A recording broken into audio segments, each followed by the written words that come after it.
a little bit earlier about how writers sometimes have a disconnect between what's in their mind and what they're working on and the business of film, and thinking a little bit more like a producer. And even though you're an experienced writer, sometimes you need to push the pause button on what you're doing and go back and ask some questions about your premise, the very idea itself. So I wanted to sort of talk to you and share with you a little bit about what I see as some good questions to ask of a brand new idea.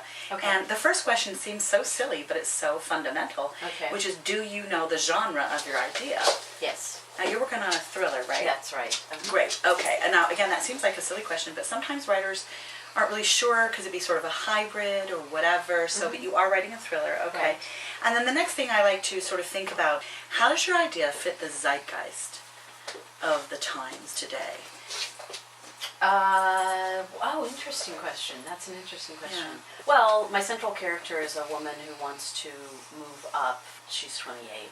And she's in a macho world, a police department, et cetera, which is generally male. Well, you might want to be like a little bit more specific because, Okay. you know, zeitgeist, there's not only the zeitgeist of right now, which means ghost of the times, Okay. what's on people's minds. Okay. In the broad sense, zeitgeist means, you know, what people are worried about, what people are thinking about, what people are hoping about.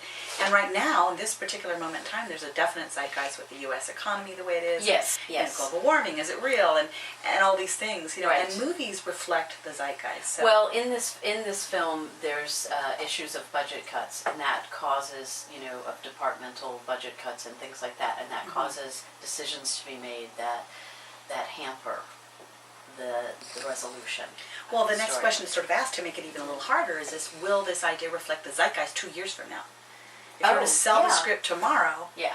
you know, Yes. you'd be lucky if you saw it in a theater in 2 years. So Yes, exactly. will this affect people sort of in a wide range? So I don't know about the budget cuts. I feel like that's a little specific. Okay. But maybe this woman, you said something about she's 28 and she's lost and she's not sure where she's going. Yes. So I think you need to sort of think in more specific terms about that.